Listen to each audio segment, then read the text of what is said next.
Bienvenue à Info IPS, votre balado santé vulgarisé par nous, les infirmières praticiennes spécialisées. Je m'appelle Valérie Saillant. Et moi, Kim Provencher. Aujourd'hui, Valérie, on parle d'un sujet super intéressant. On parle d'activité physique. À la saison 1, vous en avez parlé sans arrêt. Aujourd'hui, on regarde comment l'activité physique, on doit l'introduire au niveau de notre santé. Oui, pour nous en parler, on a Samuel Hébert, kinésiologue et grandement impliqué dans la communauté sportive qui vient tout démystifier ça avec nous. Alors, ça va être une très belle discussion. Vraiment. Bonne écoute. Ce balado santé vous est présenté par l'AIPSQ avec le soutien de l'École des sciences infirmières de l'Université de Sherbrooke, de la Faculté des sciences infirmières de l'Université de Montréal, des programmes d'IPS de l'Université du Québec à Rimouski, ainsi que du département des sciences infirmières de l'Université du Québec en Outaouais. Les renseignements partagés dans ce balado ne remplacent pas l'avis d'un professionnel de la santé.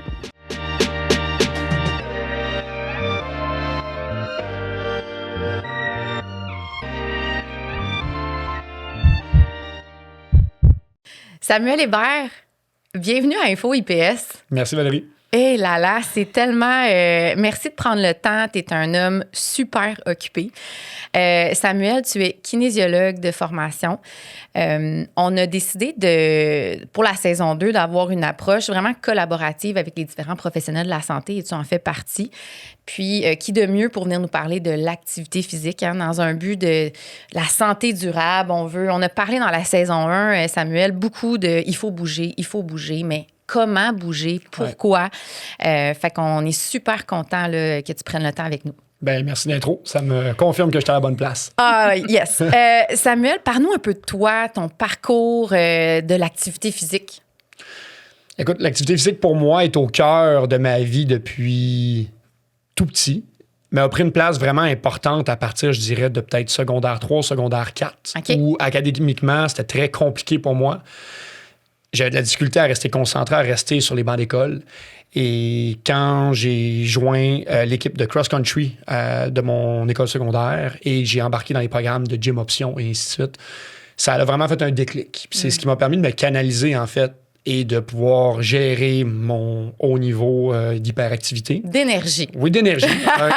mon TDAH avec grand H. Ouais. Ça a été une période challengeante avec les diagnostics de... dyslexie, dysorthographie et autres. Donc, on arrivait à mettre des éléments pour m'aider à m'encadrer, ce qui était, somme toute, très positif. Mais le vrai concret pour moi, c'était de pouvoir prendre contrôle sur le pool énergétique que j'avais et de pouvoir le canaliser dans un espace propice à ça pour pouvoir ensuite être propice à me concentrer à faire autre chose. C'est ce qui m'a permis de pouvoir croire à aller à l'université, chose qui était en vue beaucoup par mes parents à ce moment-là, qui, à mon jeune âge, en secondaire 4, on était en train de faire nos orientations de carrière. J'avais pas trop d'idées où je voulais m'en aller, mais le sport ayant été un élément déclencheur dans le bien-être, carrément, de ma situation du moment, a fait son effet boule de neige progressivement et a cheminé par... OK. C'est intéressant que tu parles de ça parce que moi, je travaille beaucoup avec les enfants.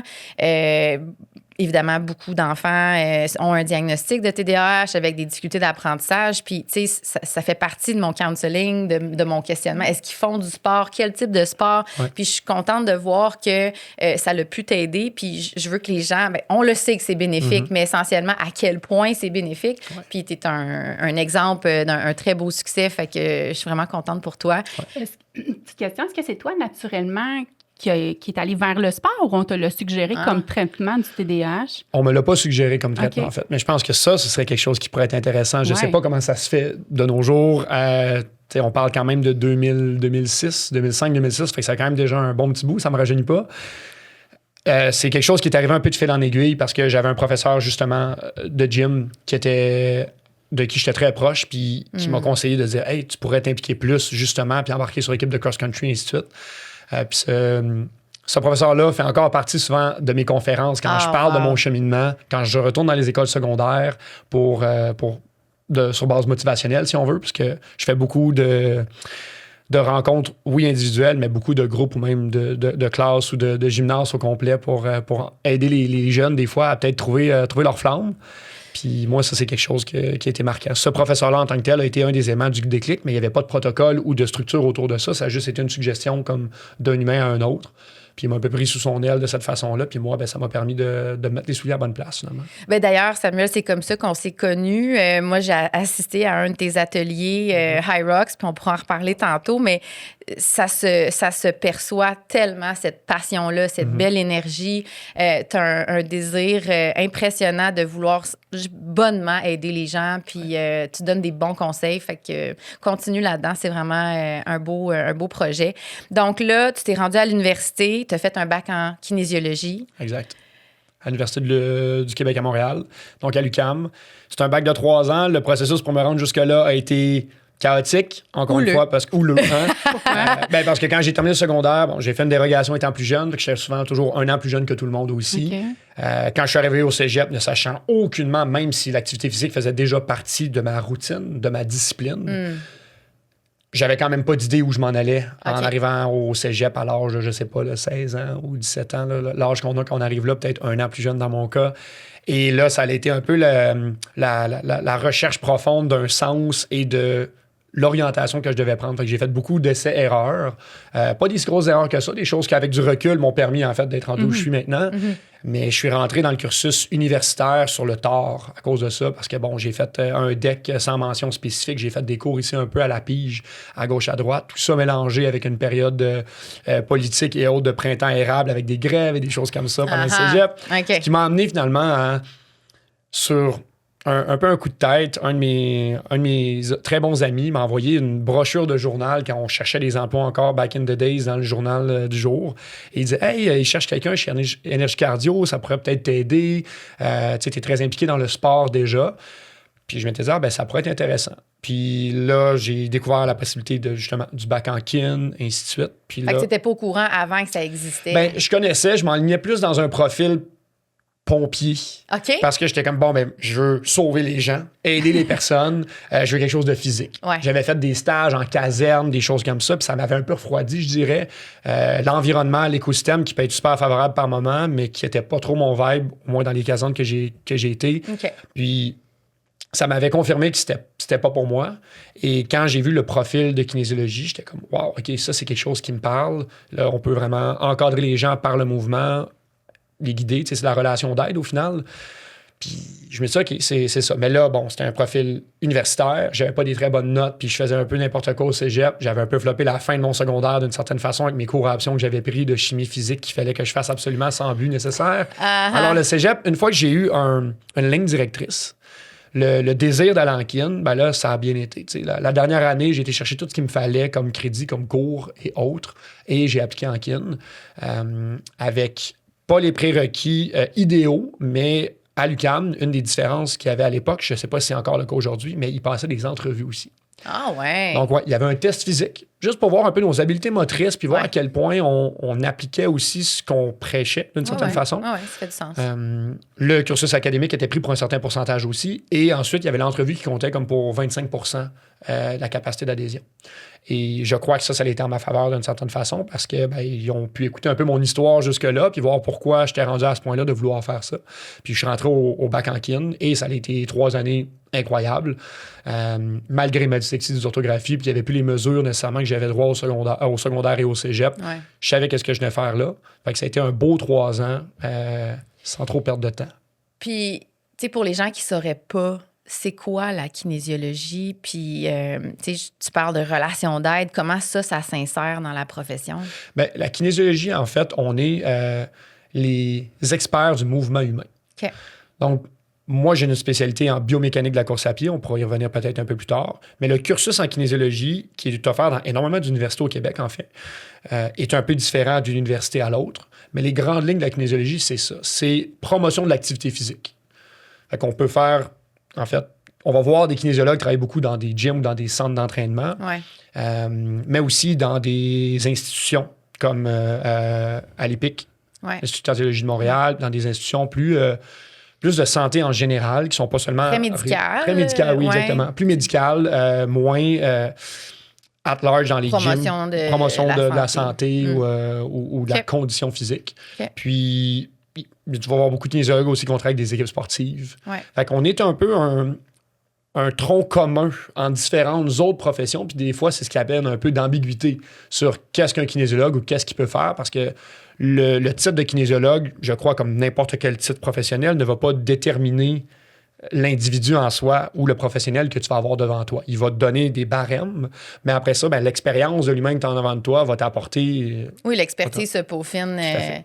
C'est super intéressant. Puis rapidement, avant qu'on rentre dans les vrais ou faux, Samuel, t'es expert dans ton domaine professionnel, mais tu es aussi un athlète professionnel. Ouais. Je veux souligner que tu as participé au championnat du monde de course à obstacles en Suède tout dernièrement cet été. Puis tu as également représenté le Canada à Chicago aux championnats mondiaux de High Rocks, d'où c'est formidable. Fait que franchement, merci encore une fois de prendre le temps d'être avec nous puis de promouvoir la santé. C'est un plaisir. Alors, on passe à notre tradition, les fameux vrais ou faux. Parfait. Tu es prêt? Oui, je suis prêt. Donc, faire 10 000 pas par jour, c'est la norme pour être en santé? Pas du tout. Si je transpire pas, c'est que je me suis pas assez entraînée. C'est faux. Le meilleur moment pour s'entraîner, c'est le matin. Ça dépend, mais je dirais faux aussi. OK. Marcher compte comme de l'activité physique. Oui. Faire du renforcement musculaire, c'est seulement pour les jeunes et les athlètes. Absolument pas. J'aime ça. Il faut s'entraîner au moins 30 minutes consécutives pour que ce soit utile. C'est faux. Bouger aide aussi à la santé mentale. Bien certainement. Puis ça, j'aimerais ça qu'on en reparle aussi. Eh ben, moi, là, toutes ces questions-là, je me suis forcé là, de rester dans le thème puis d'aller juste avec des vrais ou faux. Mais évidemment, je pourrais... Oui. On termine avec si j'ai pas mal, si je suis pas raquée le lendemain, c'est que j'ai pas assez travaillé. C'est complètement faux aussi. Wow! Ça, c'est toutes des mythes, en fait, qu'il faut qu'on déconstruise. Excellent. Y en a-tu d'autres qu'on a oublié que Ouais, tu vois dans ta pratique? beaucoup, Sûrement, hein? là, mais Ah, il pourrait en avoir beaucoup d'autres. Là. Mais un qui revient plus souvent, y en a-tu? dans ta pratique. dans ta pratique. Très bonne question. Là. Vite comme ça, je serais porté à croire souvent beaucoup de choses en lien avec l'apport calorique, OK. avec la gestion de nos calories, le nombre de calories exact qu'il faut manger dans une journée. Les gens ont souvent tendance à s'imaginer que ce qu'on dépense puis ce qu'on ingère, ben, c'est figé dans le temps, dans une journée, mais au final, notre corps s'adapte énormément dans le spectre de la semaine ou même du mois. Fait que moi, avec mon profil d'athlète aussi, les gens me demandent souvent, c'est une question qui est très populaire, comme « Ah ouais, mais Qu'est-ce que tu manges? qu'est-ce que tu manges? » Puis « Ah ouais, mais tu dois manger beaucoup. » Puis quand je leur dis, mettons, l'apport calorique que j'ai dans une journée, là, les gens sont un peu estomaqués. Puis ils se disent « Ben voyons. » Mais je dis « Écoutez, c'est représentatif de ce que je dépense. Le but, c'est pas d'être en déficit. Dans mon cas, parce que mon but, ce n'est pas de perdre du poids. Puis mon but, c'est pas non plus d'être en surcharge calorique. Ça dépend des phases de mon année. Parce que mon but n'est pas non plus de bâtir de la masse musculaire. Mon but, c'est d'être fonctionnel puis le plus efficace à vivre ma vie puis à faire mes performances. Puis pour ça, ben, c'est d'avoir l'énergie nécessaire au moment où j'en ai besoin. Alors, le choix de quand je mets où je mets mes calories dans ma journée est important. Mais si je n'atteins pas mon apport calorique dans la journée, je vais le rattraper le lendemain. Tu sais, des grosses journées d'entraînement, je vais peut-être pas arriver à manger la quantité totale de ce que je vais avoir dépensé par manque d'appétit, par gestion du temps, alors peu importe. Mais le lendemain, dans le surlendemain, ça va venir se balancer. Fait que, tu sais, tout ça, c'est une question d'équilibre, mais l'équilibre n'est pas rigide aux 24 heures ou au repas en soi 3 fois par jour. C'est le fun parce que ça devient moins compliqué finalement. Tout à fait, en fait. Ouais. Fait que Samuel, Info IPS, en fait, c'est un balado santé qu'on a parti l'année passée pour donner de l'information, faire de l'éducation à la santé, expliquer, puis favoriser aussi l'auto-soin des gens qui puissent mieux prendre en charge leur santé. Puis ça fait partie aussi de ton rôle comme kinésiologue. Donc, tu parlais tantôt, tu étais un expert du mouvement. C'est quoi les autres aspects de la kinésiologie? Comment... En fait, ce que tu viens de mentionner est génial parce que on est dans l'éducation. Ouais. On est dans apprendre et guider les gens à prendre mieux soin d'eux ou avoir plus d'outils. Fait que c'est directement en lien avec le rôle de votre balado au final. Puis, tu sais, dans nos bureaux, des fois, on manque de temps. On a la portion médicale, mais les habitudes de vie, on essaye de marteler ça. C'est pas toujours facile. Donc, toi, dans ton rôle, ça ressemble à quoi ta pratique présentement? Nous, en tant que kinésiologue, notre mandat, c'est de structurer, d'aider avec, effectivement, le 24 heures, les habitudes de vie. Ça, c'est vraiment notre cheval de lance. Et suite à ça, on donne des exercices. On va programmer des choses. On va encadrer les gens dans la manière qui leur convient le plus ou avec notre expertise, notre approche à nous. Puis j'imagine optimiser le mouvement, prévention des blessures. Donc, vous êtes vraiment dans l'accompagnement du mouvement. Mais s'il y a une blessure, vous n'êtes pas là pour diagnostiquer ou traiter des problématiques musculo-squelettiques. Exactement. Vous êtes vraiment pour la biomécanique, faire l'évaluation si quelqu'un a une douleur, mais ça va être le mouvement n'est pas optimal. Fait que vous êtes vraiment dans ce créneau-là. Oui, exact. Fait que nous, moi, je nous ai souvent vu comme étant à la ligne zéro d'intervention. Dans le sens qu'avant qu'il y ait une blessure, on peut prévenir cette blessure-là par un bon encadrement, une bonne gestion, justement, du stress mécanique qui va être induit dans le quotidien de l'individu.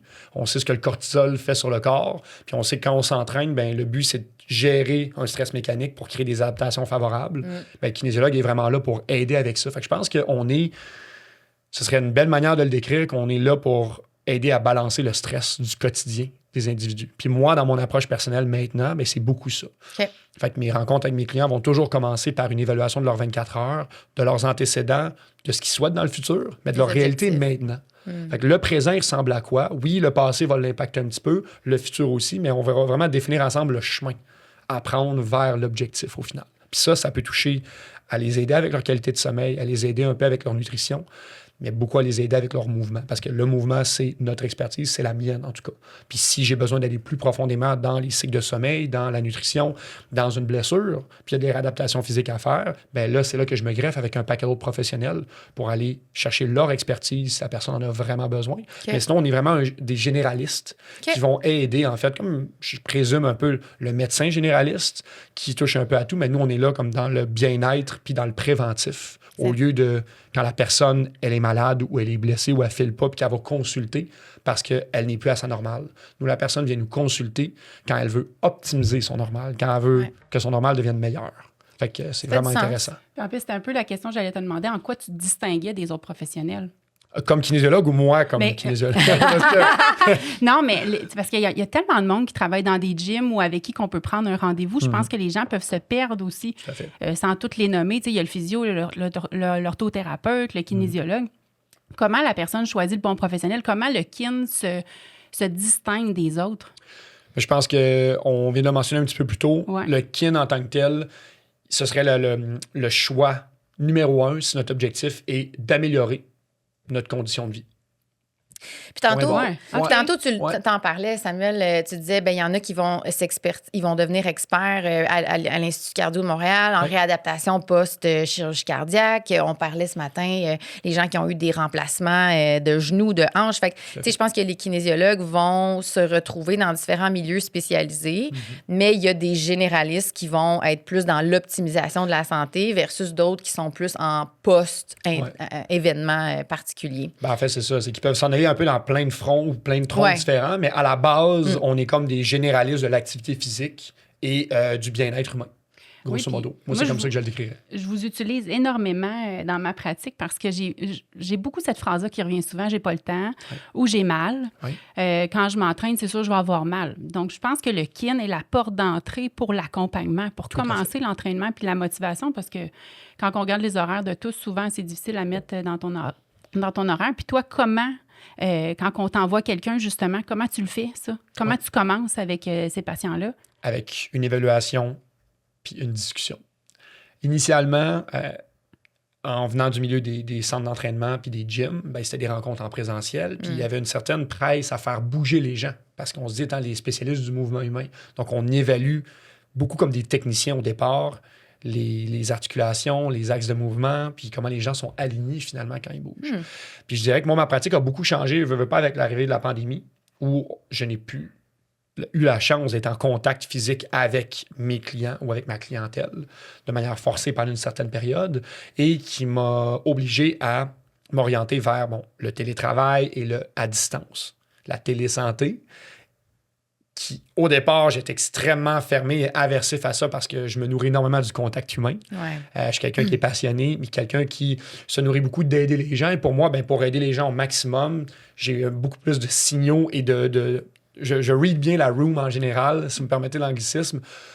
Donc, je vais chercher beaucoup d'informations. Et il a fallu que je redéveloppe ça, mais ça m'a permis de réaliser à quel point de ne pas avoir la personne directement devant moi et pas être en train de la faire bouger, ça réduisait le bruit. Et que j'étais capable d'aller chercher beaucoup d'autres informations en me concentrant sur l'échange seulement qu'on a. Puis maintenant, la majorité ou la totalité des nouveaux clients que je commence à rencontrer, je leur dis, on se fait un premier appel, que ce soit par téléphone ou idéalement en vidéo. Comme ça, on a un échange, un peu plus de connexion, je trouve. Puis, dans cette rencontre-là, d'une 30aine de minutes, on évalue qu'est-ce que la personne recherche. Qu'est-ce qu'elle a besoin? Qu'est-ce qui a été l'élément déclencheur aussi qui l'a fait prendre action? Parce que ce qui est génial avec mon travail, ou moi où je suis rendu dans mon travail, c'est que les gens viennent vers moi. Alors, il y a une motivation intrinsèque qui est déjà présente chez la personne qui me contacte. Et ça, c'est merveilleux. J'ai longtemps fait plein de types de services en kinésiologie, donc beaucoup des entreprises, où j'allais coacher ou donner des classes dans des entreprises, dans des business. Et c'est le fun parce que tu peux rejoindre plusieurs personnes, mais quelque chose que je trouvais aversif de ce côté-là, ou désagréable, c'est que les gens qui viennent assister à tes classes, Ils n'ont pas le choix. ils n'ont soit pas le choix ou c'est un peu poussé par l'employeur, ce qui est une bonne chose parce qu'on va encourager les gens à bouger comme un peu de toutes les façons, mais ils n'ont pas la même reconnaissance du service et de l'énergie du temps que tu leur donnes parce qu'ils ne payent pas pour le service. Et ça, moi, ça a été quelque chose qui était très significatif dans mon évolution en tant que kinésiologue, de ne pas avoir peur que mon service ait une valeur associée parce qu'il y a une plus grande valeur aux yeux de la personne qui me contacte pour venir travailler avec moi.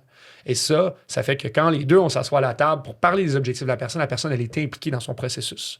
Je suis plus dans un environnement clinique dans lequel j'ai déjà travaillé aussi, plus de réadaptation avec des partenaires en physiothérapie, des ostéos et ainsi de suite, où là, il y avait des soins de santé qui étaient prodigués, mais surtout, il y avait l'assurance maladie. Il y avait des cas de CSST, des choses comme ça. C'est des gens qui ont besoin d'aide. Et puis, ça peut être des bons environnements pour avoir ce déclic-là. Mais moi, avec mon côté très passionnel, très vouloir enseigner aux gens, bien, ça me prend quelqu'un qui est déjà réceptif et qui souhaite apprendre. Ouais. Et là, moi, je suis rendu à une place dans ma carrière où j'ai ce luxe-là, où je l'ai créé, je crois, ce luxe-là avec les années, de pouvoir avoir des gens qui viennent vers moi et qui ont déjà passé cette étape-là. Mais si vous n'êtes pas autant self-driven ou avec une grosse motivation intrinsèque, un kinésiologue peut être très, très bien la bonne personne à aller voir parce qu'il va pouvoir autant vous motiver que vous supporter avec une approche qui va être variée pour votre réalité. C'est ça, il y a un suivi qui est progressif quand même aussi là, avec l'évolution de la personne. Fait que, tu sais, un des objectifs aujourd'hui, c'est aussi de donner de l'information par rapport un peu de défaire les mythes comme on a parlé, puis de profiter de ton expérience puis ton expertise pour justement, tu sais, donner des trucs aux gens qui n'auraient peut-être pas nécessairement accès pour aller débourser aussi avec un kinésiologue. C'est sûr qu'on l'encourage. Je pense qu'il y a des employeurs qui remboursent, des assureurs qui remboursent des services de kinésiologie. De plus en plus. Fait que ça, c'est super intéressant. T'sais, on aspire à s'en aller vers là aussi, hein, ce que les autres professionnels soient inclus. Donc, on parlait des vrais ou faux tantôt. On disait que 10 000 pas par jour, c'était la norme pour être en santé. Qu'est-ce que tu réponds à ça? Bien, je réponds à ça que ça peut être très démotivant à voir parce que si on regarde la moyenne, puis je n'ai pas, j'ai pas les statistiques devant moi là, pour 2024-2025, mais je sais que dans les dernières années, avant la pandémie, puis ça a peut-être fait fluctuer beaucoup les choses, on avait une moyenne au Canada, je pense, de 2800 pas, là, quelque chose dans les environs de ça. Fait qu'on est très loin du 10 000 pas. Le point autour de ça, c'est que 10 000 pas, c'est génial. Je crois que chaque individu pourrait et devrait, dans le meilleur des mondes, marcher 10 000 pas dans une journée. On devrait être plus actif en règle générale que nous le sommes. On a un environnement qui est de plus en plus sédentaire. Ouais. On se déplace dans nos transports, on reste assis. On a des travails assis. Beaucoup de personnes font du télétravail plus qu'avant. Qu'est-ce que ça a apporté? Plein d'avantages, mais plein d'inconvénients du fait qu'on ne sort plus de la maison. Les gens se font livrer de la nourriture. Les gens se font le Uber Eats et autres de ce monde. Tu ne fais plus l'effort. Puis là, encore, là, je généralise, mais beaucoup moins de déplacements obligatoires pour vivre notre vie comme on l'entend. Et ça, bien, qu'est-ce que ça fait? Ça a un impact directement sur notre nombre de pas par jour. Ouais. Alors, il faut se créer soit des obligations, se faire d'autres activités qui vont nous faire sortir de chez soi pour aller chercher ce nombre de pas-là. Ceci étant dit, le 10 000 pas n'est pas un objectif à tout prix. Il y a plein d'autres manières de bouger. Le 10 000 est une belle manière, si c'est bien apporté, de se donner une structure avec des objectifs qui sont faciles. Tout le monde, pas mal tout le monde, a un téléphone cellulaire qui peut compter les pas, sans avoir même une montre intelligente ou une Fitbit ou peu importe. Alors, je considère que c'est très accessible. Mais y a-t-il un nombre minimum de pas qui serait optimal pour la santé des gens? Ben moi, je serais porté à dire, puis c'est vraiment mon expérience personnelle, de dire qu'en bas de 5 000 pas par jour, c'est une journée vraiment qui est très, très peu active. Ouais. Okay. En bas de 5 000 pas par jour, ça vaut la peine de se lever à la fin de ta journée avant d'aller te coucher pour aller marcher les pas restants. Ne serait-ce que faire le tour du bloc, aller te rajouter un 1000. On parle en général, là, un pas pour 1 mètre. Là. Fait que, tu sais, 5000 pas, on parle de 5 km, grosso modo, de déplacement, peut-être un petit peu moins dans la journée. Puis ça peut paraître beaucoup comme ça, mais c'est pas tant que ça. Puis je pense que peu importe, moi, je travaille beaucoup avec des athlètes ou des personnes qui veulent optimiser leur performance dans le sport. Fait que c'est pas trop un enjeu, la question du nombre de pas. Mais je prendrais, par exemple, quelqu'un qui a eu une grosse semaine d'entraînement et que sa journée off, son day off, pas qu'il a le droit, il a toujours le droit, mais qui va peut-être plus se reposer de mouvement, serait quand même conseillé qu'il aille chercher un certain nombre de pas en termes de récupération active. Alors, même si ce n'est pas une journée habituelle dans son cas, on veut aller chercher un minimum pour permettre une circulation sanguine, pour permettre une activation de la fréquence cardiaque, de nos systèmes de base pour créer quand même une adaptation favorable. Gestion du taux de sucre aussi. Moi, j'ai souvent dit marcher sauve des vies. Donc, de marcher ne serait-ce que 5 minutes, de rester debout après un repas, c'est très bénéfique pour on consomme de l'énergie qu'on vient d'ingérer, là, veut pas. Fait que moi, j'encourage beaucoup mes patients des fois, tu sais, des fois se dire 30 minutes, c'est long. Ben, 5 minutes, déjà là, c'est excellent de le faire. Puis, il y avait une autre question, je pense que c'est ça, c'était le fameux 30 minutes d'activité, hein? Tu sais, on a souvent vu ça. Puis même le 150 par semaine aussi qu'on entend. Toi, c'est quoi tu recommandes? En fait, je pense que c'est tous des normes qui sont basées en partie, certaines d'entre elles, sur des études qui sont très intéressantes et valides.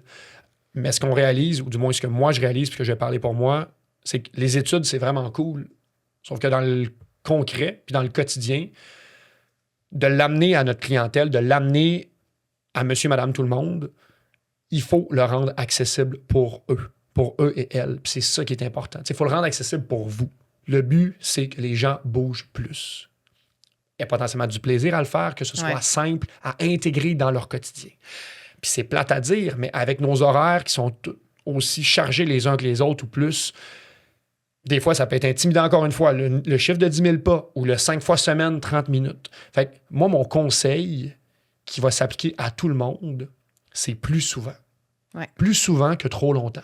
Exactement. Fait qu'au lieu de se fixer une distance ou un temps qui peut mettre des freins à la prise d'action, c'est d'y aller. Cours souvent. D'y aller. Cours et souvent. Idéalement, à tous les jours. Parce que des fois, tu dis, faut que je cours 30 minutes ou faut que j'aille faire un exercice 30 minutes, mais là, on est un peu fatigué. Déjà là, le moment où on doit trouver l'énergie et la motivation, il faut changer. Là, des fois. Fait que là, ça paraît tellement loin qu'on fait comme, laisse faire. Mais moi, j'encourage souvent mes patients à dire, des fois, rendez-vous. Allez-y à l'endroit où vous devez aller, que ce soit au gym ou sortez dehors, vous faites 5 minutes, vous revenez. Bien, c'est déjà une victoire. On fait check. Tout à fait. Prochaine fois, si on est capable, on y va un petit peu plus longtemps. Fait que je suis définitivement d'accord avec ça. Puis c'est quelque chose que nous, on dit rapidement dans nos bureaux, mais tu sais, je pense qu'un accompagnement individualisé, c'est la clé pour les gens parce que justement, ils ont toutes des défis, ils ont toutes des conceptions différentes, ils ont toutes des limites différentes. Puis tantôt, on disait que marcher, ça faisait partie de l'activité physique. C'était une activité physique. Tout à fait. Comment on peut est-ce que se balader en contemplant le paysage versus... Qu'est-ce qui ferait que de marcher est considéré comme une activité physique? Ce serait quoi les... Ben en fait, la définition même, on pourrait la mesurer potentiellement avec une augmentation de la fréquence cardiaque qui pourrait être intéressante pour savoir qu'on est dans certaines filières énergétiques puis qu'on va chercher une certaine dépense énergétique additionnelle.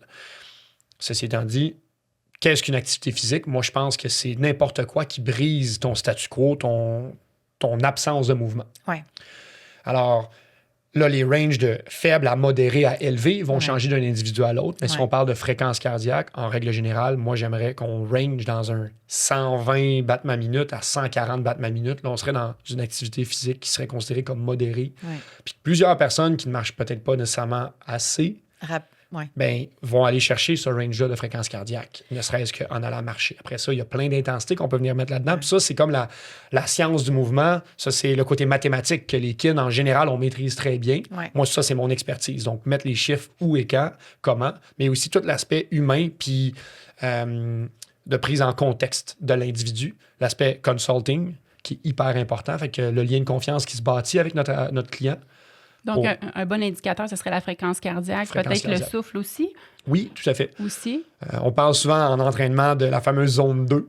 Cette zone 2-là, ben c'est ça. C'est une zone de fréquence cardiaque à la base. Et moi, quand je conseille à mes athlètes ou aux gens qui m'entourent de oui, c'est bien, c'est important de faire de la zone 2. Pourquoi de la zone 2? C'est parce qu'elle se maintient très longtemps. La majorité des personnes qui commencent à courir ou qui veulent performer vont avoir tendance à vouloir aller trop vite, trop rapidement. Ouais. Alors, de les ramener vers cette zone-là, c'est intéressant. Puis pour les gens qui commencent, ben, de les amener vers cette zone-là, c'est intéressant parce qu'on les sort de leur absence de mouvement ou de peut-être pas assez de chaleur et ainsi de suite. Fait que ça nous ramène à beaucoup des vrais ou faux. Est-ce qu'il faut avoir sué? Est-ce qu'il faut absolument que j'ai mal? Est-ce qu'il faut que ce soit 30 minutes? Non. Ça n'a pas besoin d'être intense. Ça n'a pas besoin d'être dur. C'est bon si c'est difficile. C'est important de faire des choses difficiles, puis ça, je tiens à le rappeler à tout le monde. Oui. Que de se sortir de sa zone de confort, ça a une vocation qui est pas mal plus grande que juste s'entraîner. C'est important de continuer à se challenger, mais vos séances d'entraînement ou d'activité physique n'ont pas besoin d'être difficiles à tout coup ou d'avoir un niveau d'intensité. Le no pain, no gain, moi, je crois vraiment pas à ça. Moi, je le transforme en no brain, no gain. D'avoir une stratégie puis une manière réfléchie de l'appliquer. Puis ça, c'est la fréquence. Oui, c'est pas soutenable non plus à un moment donné de faire ça constamment. Là, non, dire. On a des athlètes, oui, mais on a aussi monsieur, madame, tout le monde. Oui. Puis de plus en plus, des gens ils ont des montres. Tout à fait. Je sais pas, toi, dans ton bureau, Valérie, les gens me parlent du VO2 max. Oui. Moi, jusqu'à tout récemment, j'avais aucune idée c'était quoi. Oui. Là, je sais que ça faisait pas partie vraiment, mais j'aimerais ça que tu nous en parles. Je trouve ça intéressant. Mais le VO2 max, ben, je pense que monsieur, madame, tout le monde en parle de plus en plus parce que les montres vont leur donner, parce que c'est une valeur qu'on va utiliser beaucoup chez les athlètes d'endurance. Ouais. Le VO2 max, en fait, c'est le volume d'oxygène que ton corps est capable de gérer. Pas juste d'ingérer, mais tout l'aspect d'échange gazeux entre l'oxygène et le monoxyde de carbone. Fait que entre le CO2, comment tu es capable de le ressortir de ton système. C'est souvent ça, en fait, qui va être la clé. Le VO2 max en tant que tel, dans les sports d'endurance et chez les athlètes, c'est un peu une manière de se comparer et de se mesurer, qui peut être potentiellement même malsaine, dans le sens que, moi j'ai un VO2 max de 65, ou comme quelqu'un va mesurer ses PR au back squat, le nombre de poids qu'il va mettre sur sa barre. Mais les athlètes d'endurance, c'est un peu ça. Hey, tu cours en combien de temps ton demi-marathon? OK, on se compare, ou j'ai un VO2 max de temps. Mais le VO2 max, dans le concret de la chose, moi, dans la programmation, je m'en sers à peu près pas, parce que c'est une variable, en fait, qui, comme toutes les autres variables, donne une partie de l'équation, mais pas l'ensemble de la tour. Fait que tu peux avoir un index d'endurance qui va être très différent avec un même VO2 max, mais il va être impacté par ta capacité pulmonaire principalement, ta capacité d'échange gazeux, et par ton système sanguin, ta capacité à alimenter, fait que ton cœur puis tes poumons. Ouais, c'est quand même une variable qui est intéressante. Ça doit être variable d'un individu à l'autre aussi. Là, je veux dire... Mais je me questionnais en termes de forme physique. Si, mettons, quelqu'un de 50 ans pouvait un peu se fier là-dessus, parce que beaucoup de gens, maintenant, mesurent leur pas, ils vont au gym, ils activent leur montre, ils vont courir. Mais des tests VO2 max, c'est complexe. Là. C'est des tests qui se font avec des dosages... Non, on n'a pas nécessairement le test de lactate, mais idéalement, c'est avec un masque d'échange gazeux. C'est probablement pas assez précis. La montre ne fait pas ça. Mais ceci étant dit, le chiffre ultime de la VO2 max, comme je dis, dans une variable de comparaison, n'est pas intéressant au final. Okay. Ouais. Mais pour l'individu en soi, pour lui avec lui-même, là, on peut tomber quand même une certaine forme de comparaison, pour le motiver, mais aussi pour voir une progression. Parce qu'on s'entend que nos gadgets sont loin d'être parfaits, puis il ne faut pas prendre toutes les datas qu'on a comme étant là, le Saint Graal. Mais la valeur qu'on a, elle est quand même évaluée sur nous par le même algorithme. Ouais. Alors, s'il y a une progression, c'est signe qu'il y a une progression à quelque part. Fait que ça, je considère ça intéressant. Que ce soit votre fréquence cardiaque de repos ou que ce soit votre VO2 max, c'est des variables que si vous les avez mesurées de la même façon, puis que dans 1 mois, dans 2 mois, dans 3 mois, il y a une progression positive à la hausse en règle générale, pour votre fréquence cardiaque de repos, ce serait plus à la baisse. Mais pour la VO2 max, de la fréquence cardiaque de repos. Qu'est-ce que ça veut dire? Les gens qui ont accès à ça, qui disent moi, ma fréquence cardiaque, c'est 62. Est-ce que c'est bon? Ce serait quoi la norme? En règle générale, c'est ta fréquence cardiaque de repos, plus elle va être basse, à moins qu'il y ait vraiment des anomalies puis une problématique, là, c'est signe que ton système cardiovasculaire est en meilleure condition. Parce que pour moins de battements par minute, il est capable d'alimenter ton corps comme il en a besoin. Fait qu'au lieu d'avoir 75 battements minute, si tu es capable d'avoir 60 battements minute, ton cœur bat 15 fois de moins dans la minute pour alimenter ton corps avec le même niveau d'oxygène, même niveau de nutriments dans ton système sanguin. Alors, c'est intéressant. Puis on voit ça un peu comme une usure de moins Mais je pense que ce qui est intéressant, il y a des gens que ça va intéresser, il y en a d'autres qui veulent rien savoir d'avoir ces paramètres-là. Tantôt, on disait que marcher était considéré comme de l'activité physique, puis je parle beaucoup de la marche parce que c'est probablement la porte d'entrée pour beaucoup de gens. Ouais. Ça coûte pas cher. Tu sais, on disait les paramètres plus le souffle,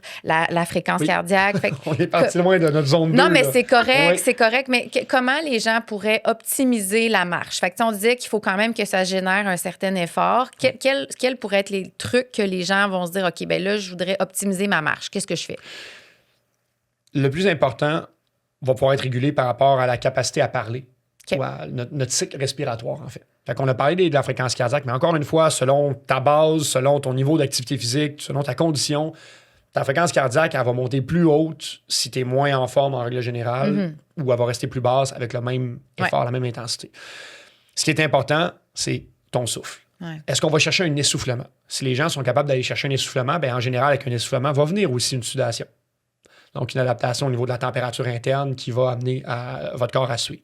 Puis tout ça sont des indicateurs favorables. C'est des indicateurs positifs. Puis quand je parlais tout à l'heure, c'est pas obligé d'être dur. Mais en général, quand on est essoufflé, quand il y a de la sudation, c'est un peu plus dur. Ça nous sort de notre zone de confort. Il y a un certain inconfort qui est là et c'est positif si c'est bien géré parce que ça va créer plus d'adaptation. Puis je pense que quand on parlait de sudation tantôt, tu sais, on transpire tout à des niveaux différents. Là. Moi, ce matin, j'ai fini un entraînement, j'étais trempe en lavette. Il y en a d'autres qui sortent comme si... Mais on a fait le même effort. Mais je pense qu'il y a des endroits où on transpire un peu plus, les endroits, tu sais, sous les aisselles, au niveau des aines, au niveau de la moustache. Fait que je pense que sans être trempe en lavette, s'il y a un début de sudation, c'est qu'il y a un effort qui a été généré supplémentaire. Bien, comme tu as mentionné, oui, la sudation est vraiment pas pareille pour tout le monde. Non, au niveau des glandes sudoripores, c'est très, très physionomique. Donc, c'est pas un critère. C'est pas un critère du tout. Moi, Non. je pense que au niveau respiratoire, ça va être si on a un essoufflement, si on n'est plus capable d'entretenir une conversation fluide, c'est signe qu'on est en effort modéré qui va s'approcher plus de l'élevé. Puis ça peut être très intéressant pour les adaptations. C'est que là, on rentre dans une sphère où on a besoin de faire moins longtemps pour avoir les mêmes bénéfices, même potentiellement des bénéfices supérieurs. Mais c'est un piège un peu parce que les gens veulent souvent le résultat avant d'avoir fait l'effort, le quick fix, la pilule, le remède miracle, tu sais. Mais la question que j'avais, c'était par rapport à est-ce que, on marche, d'accélérer le pas, d'avoir une petite inclinaison pourrait être une façon d'aller chercher davantage un effort.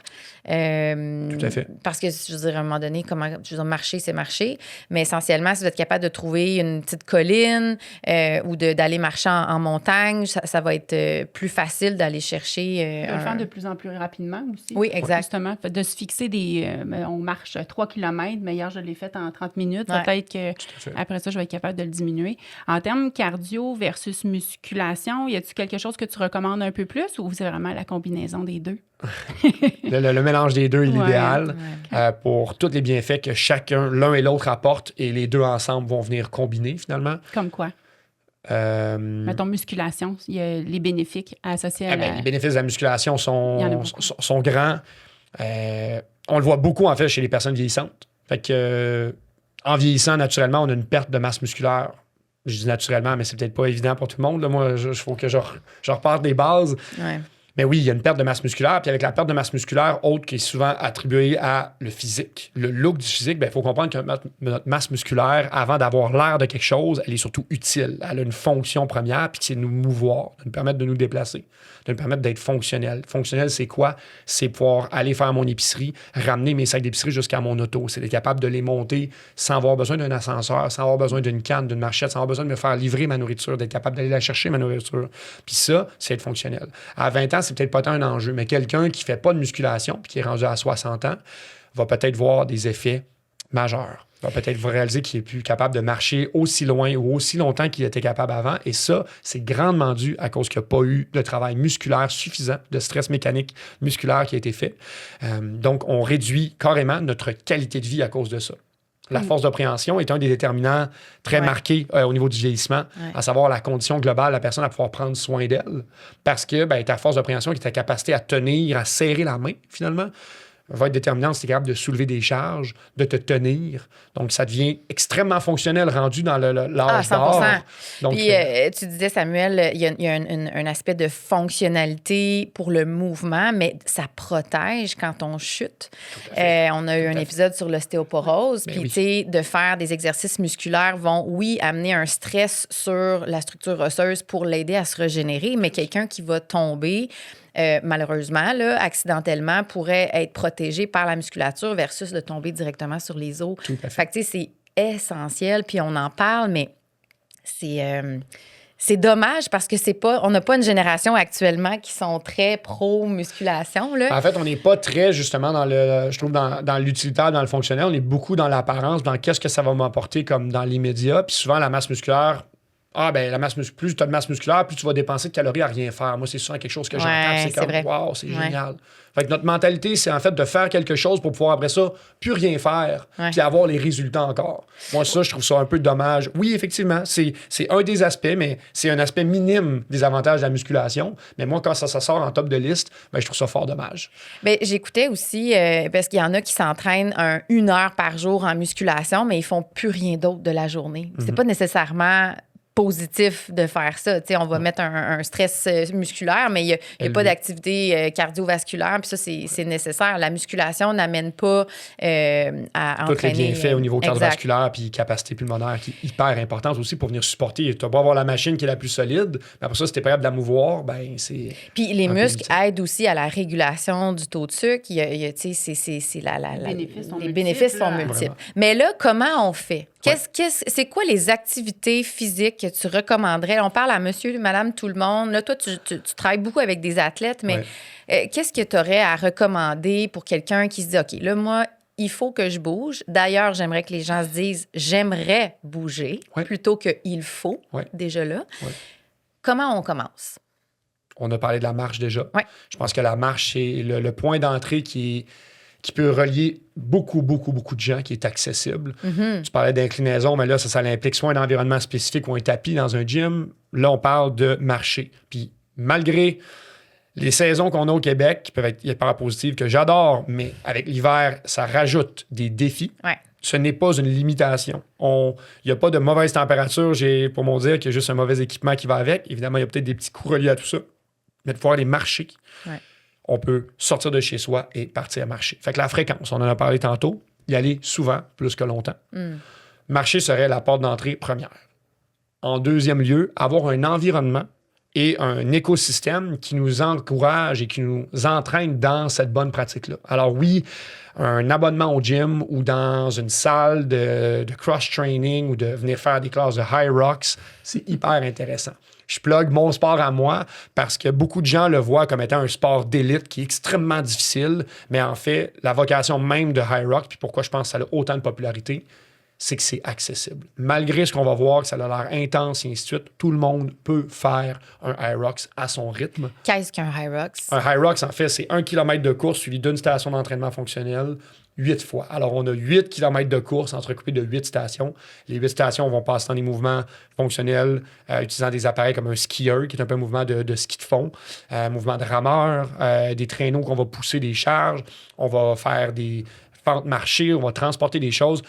Toutes des choses qui ont un risque de blessure très, très faible et qui peuvent se préparer avec des mouvements très simples aussi, qui n'ont pas besoin de beaucoup de matériel. L'objectif de ça, c'est de rendre ça accessible puis de donner des objectifs. L'objectif va nous aider à placer le chemin. Fait que moi, je dis souvent, l'objectif n'est pas la finalité. L'objectif, c'est lui qui va nous aider à prendre les actions nécessaires puis à mettre un pas devant l'autre. Puis une fois rendu à l'objectif, qui est souvent une date, un événement, qu'on soit au niveau qu'on souhaitait ou qu'on ne le soit pas, c'est pas grave. L'important, c'est toutes les petites roches qu'on a placées en cours de route sur notre chemin, même si le tas de roches ne ressemble pas à ce qu'on avait prévu. L'objectif, en fait, est juste un parmi tant d'autres. C'est juste une étape en tant que telle. Fait que je pense que, là, j'ai parlé du High Rocks, mais ça pourrait être n'importe quoi. L'important, c'est d'avoir un environnement qui va être favorable pour ça. Puis on en a tellement de plus en plus. Je trouve que les mentalités aussi dans les gyms, dans les salles de CrossFit sont tellement plus inclusive qu'avant, beaucoup moins stéréotypée aussi. Oui, ça fait peur. Le mot CrossFit, ça fait peur à beaucoup de gens. Mais ça se diversifie Autant les salles de sport que les On box parle de beaucoup CrossFit. il y a une mode hybride actuellement, Tout à puis fait. je trouve ça bien dans un sens parce qu'on va amener la portion musculaire, fonctionnelle, mais il y a aussi la portion cardio. Puis les deux entités d'activité sont nécessaires pour la santé globale de Tout à fait. l'individu. Moi, c'est ce que j'ai trouvé merveilleux avec le High Rock, c'est que j'ai vu l'ampleur, j'ai vu la diversité de gens qui y participent. Vraiment. Des gens qui sont en surpoids, des gens qui se remettent d'un enjeu de santé mentale. Vraiment. C'est vraiment accessible. Beaucoup de gens aussi avec des handicaps physiques. Des Tout est handicaps. adaptable pour que les gens puissent le faire. Et c'est la vocation d'Irox de dire on le fait. Puis le but, c'est de compléter le parcours dans le temps qui est accessible pour vous, mais essentiellement, tu sais, c'est soi envers soi-même. Son rythme aussi. Moi, je l'ai fait. Puis je t'en ai parlé il y a 2 mois. J'ai trouvé ça extrêmement difficile.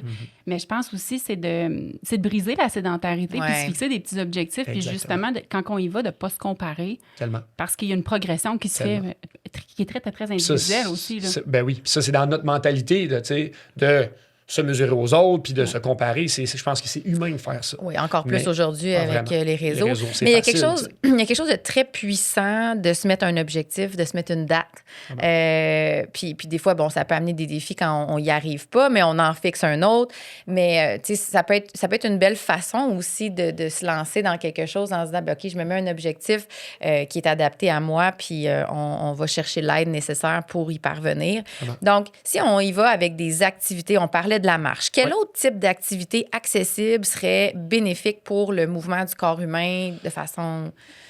On a parlé de la filière cardiovasculaire, la filière musculaire. Pour répondre du côté musculaire, une routine d'exercice à la maison, 4-5 exercices, c'est pas limitant. Il n'y a pas de coût relié à ça. Ouais. Ne serait-ce que de faire des mouvements comme un squat, qui est un mouvement simple de se lever, de se rasseoir, ce qu'on fait régulièrement, mais de le faire avec une intention. De le faire avec une structure qui va nous créer une petite fatigue, qui va ramener les mêmes signes qu'on a parlé tout à l'heure. Donc, augmenter peut-être la sudation ou un peu d'essoufflement.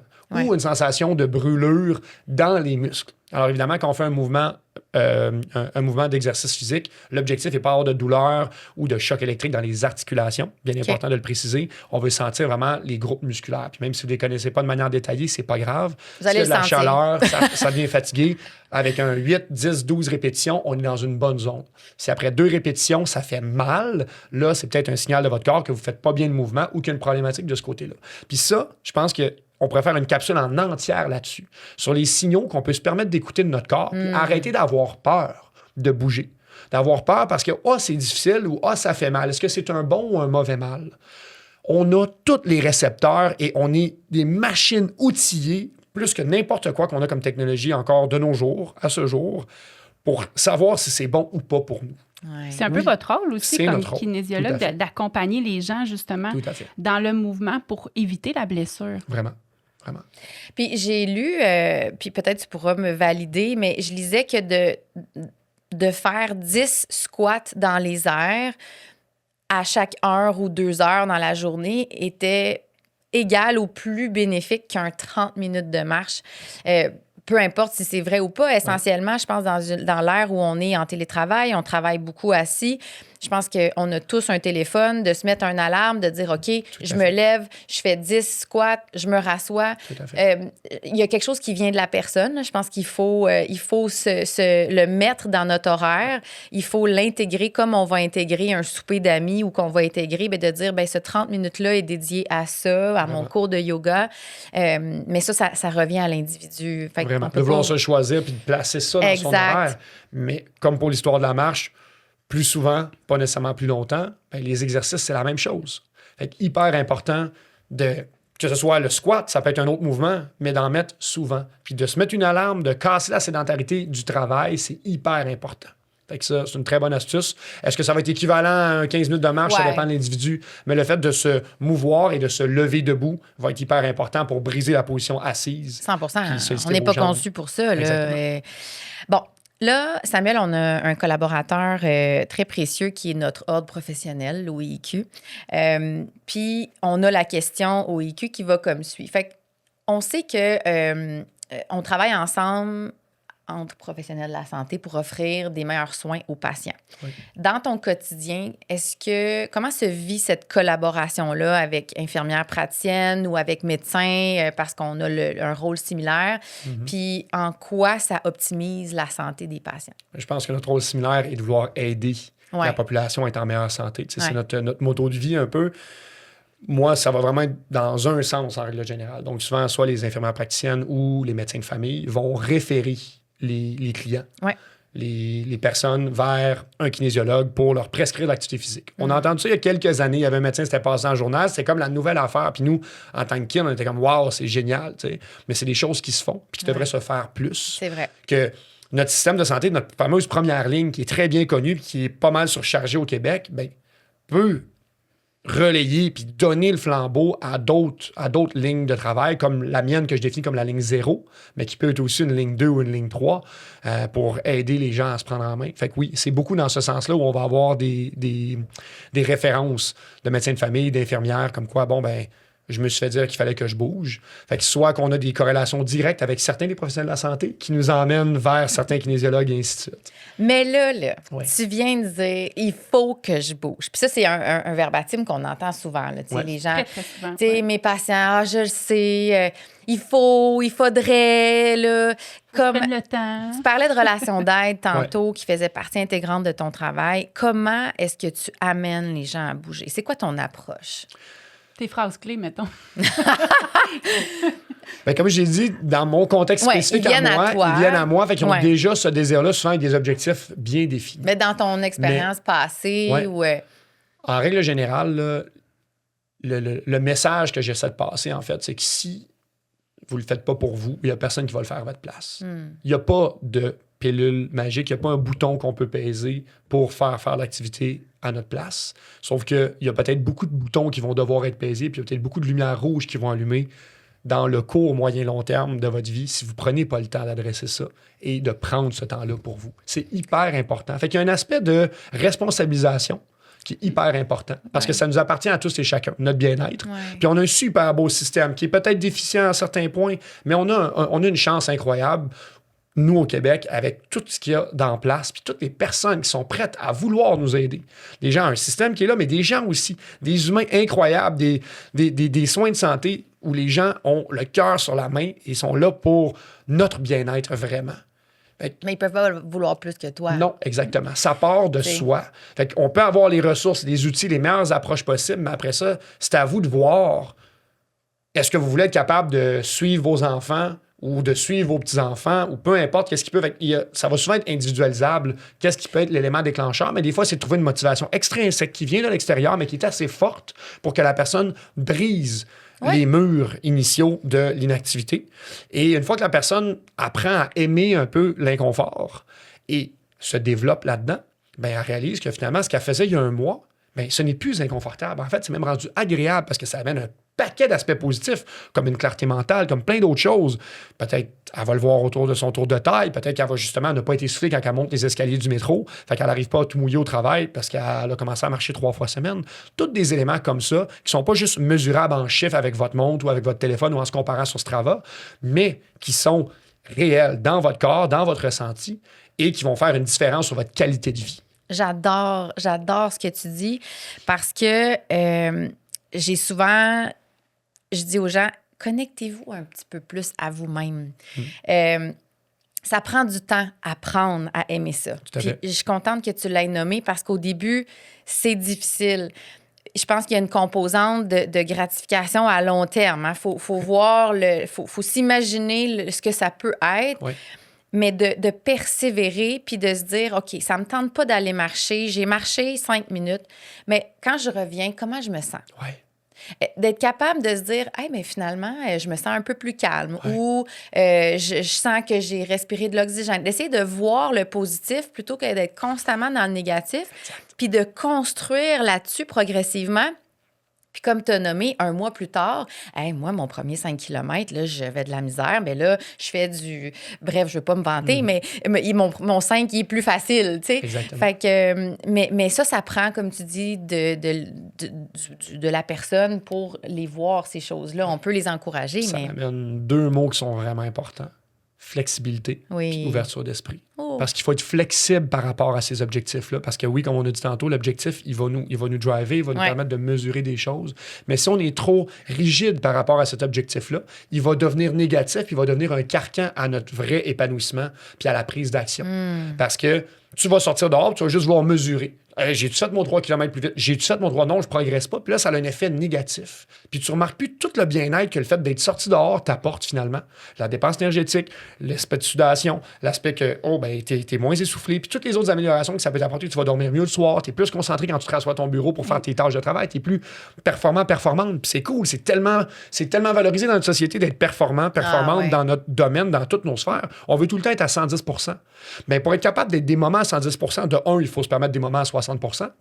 Mais il faut se permettre des moments, justement, qui ont fait autre chose pour consolider ces périodes-là plus intenses. Fait qu'il faut être capable de sortir un peu de la boîte de notre objectif même aussi, puis apprécier le fait que je prends le temps. Fait que de le faire de manière consciente aussi. Puis de se respecter. Tout à fait. Comme tu disais, tu sais, je sors, mon objectif, c'est 3 km pour dire quelque chose. Ben, je file pas aujourd'hui, j'ai mal aux jambes, tu sais, ben, je vais faire 2. Ben, de se satisfaire quand même, à moins d'être un athlète professionnel, puis que là, c'est un autre game. Puis même encore là, l'athlète professionnel a la même chose. Je donne des grades à mes athlètes. Donc, la priorité grade A, grade B, grade C. C'est l'ordre d'importance de leur séance d'entraînement dans la semaine, mais c'est plus que ça.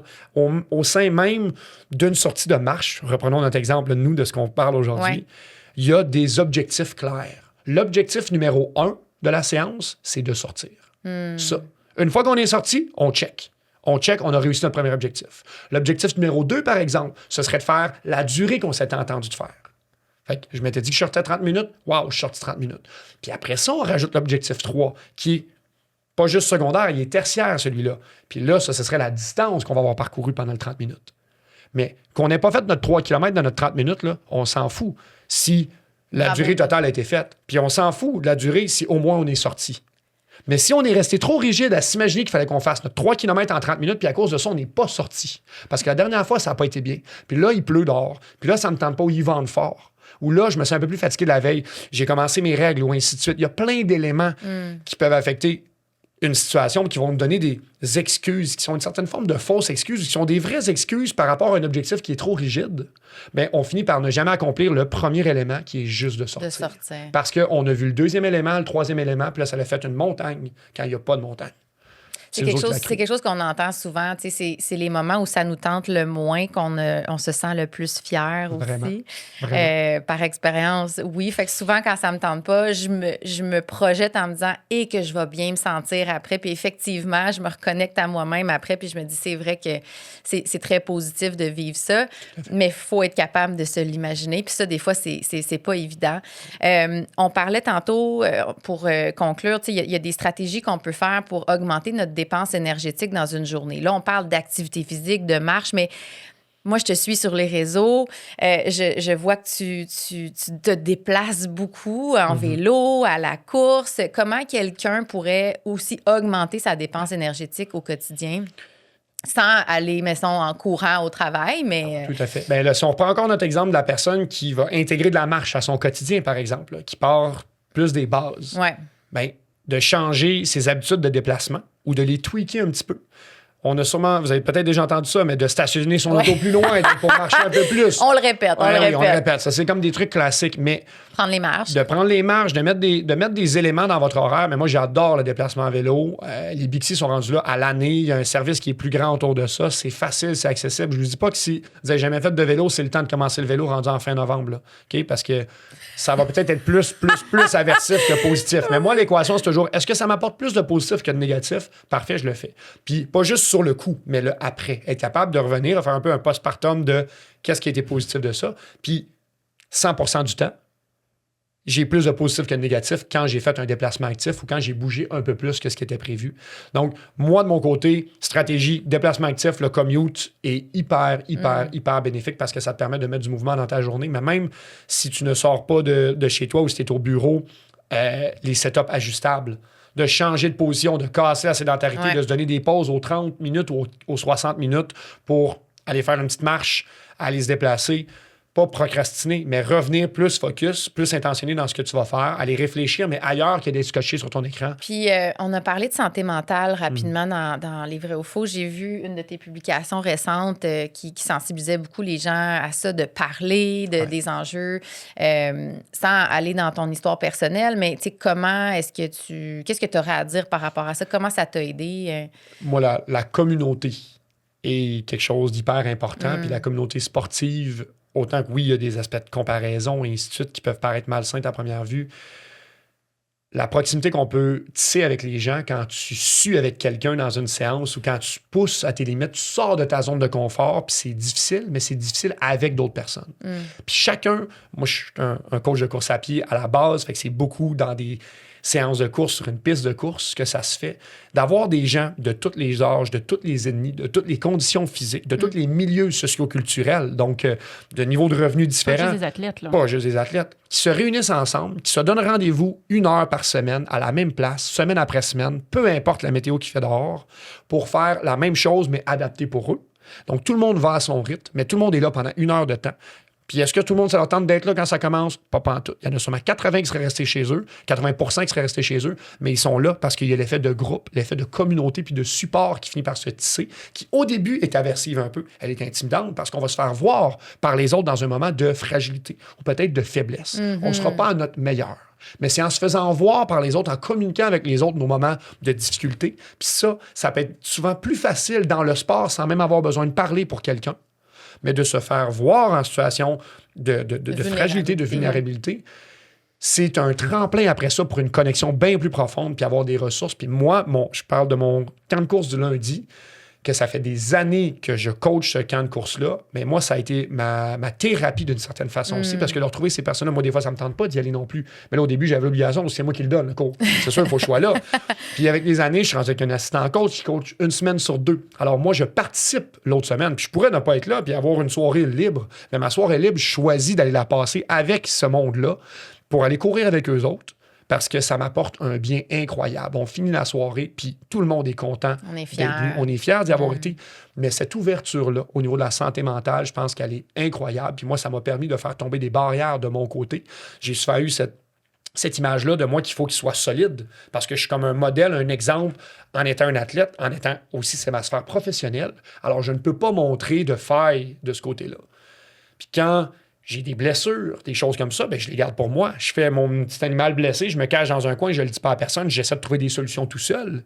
Et je reviens quand je suis solide, ou je fais semblant que je suis solide sur le front, mais en fait, en arrière, c'est fragile. Tu sais. Oh my God, c'est épuisant. Ouais. Mais ça, en ayant réussi à faire tomber ces barrières-là sur mon aspect physique, puis en étant capable de m'entraîner avec d'autres personnes, puis leur dire, hey, aujourd'hui, je ne vais pas faire les temps que vous attendez que je fasse, mais je vais être là pareil parce que ça apporte plus de positif que de négatif pour moi, même si ça vous fait voir un côté de fragilité.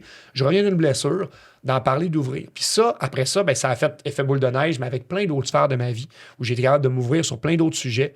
Mais moi, ça a passé encore une fois par l'activité physique. Fait que quand on parlait au début de quelle place a l'activité physique dans ma vie, bien, c'est très, très central, puis ça m'a permis de m'épanouir sur énormément de sphères, puis je le recommande à pas mal tout le monde. Tu as fait preuve de flexibilité. Effectivement. Ça va prendre un temps, oui. C'est un beau message clé que tu fais, Samuel. Puis en même temps, nous, comme IPS, on prescrit tellement une tonne de médicaments. Ouais. On prescrit des antidépresseurs, on prescrit des antihypertenseurs, des antidiabétiques.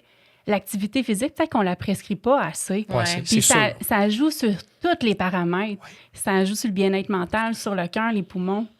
Tout ce que tu as nommé. Tout ce que tu as nommé comme médicament, l'activité physique a un impact là-dessus. Fait que c'est comme... On cherche la pilule miracle tout le temps. Oui, Advil, Tylenol, c'est des antidouleurs, mais l'activité physique en fait partie. Bouger réduit la douleur. Samuel, on peut te suivre sur les réseaux à titre de Modern Superhero. Rien de moins. J'adore. Tu fais plein de capsules gratuites. Tu donnes du contenu, tu informes les gens, tu es super inspirant. Merci. Merci d'avoir pris le temps. Merci merci pour tout ce que tu fais pour la population. On te souhaite bon succès dans tes prochains objectifs. Les parents vivants qui ont des enfants avec le TDAH, il y a espoir. Oui! Il y a énormément un beau d'espoir. modèle, Puis vraiment. n'hésitez pas, si vous me trouvez sur les réseaux sociaux, n'hésitez pas à m'écrire aussi en privé. À pas juste rester en surface. Si vous avez des questions, sur, que ce soit le podcast ou sur autre chose, n'hésitez pas. Je pense que ça s'est peut-être senti aujourd'hui, mais je suis passionné par ce que je fais. Ouais. Puis je le fais parce que je suis à la bonne place. Je suis vraiment sur mon X. N'hésitez pas à venir partager avec moi si ça peut vous aider à vous aligner sur votre X, à vous autres aussi. Bien, merci pour ton partage. Tu t'es montré vulnérable. Puis je pense que c'est important. La santé mentale, on en parle de plus en plus, même dans les athlètes professionnels. Fait que merci encore. Fait que pour ceux qui auraient apprécié l'épisode, qui voudraient le partager à quelqu'un qu'ils connaissent, qu'il faudrait qu'ils bougent, en fait, qui aimerait bouger davantage, n'hésitez pas à partager les épisodes. Fait que d'ici là, prenez soin de vous.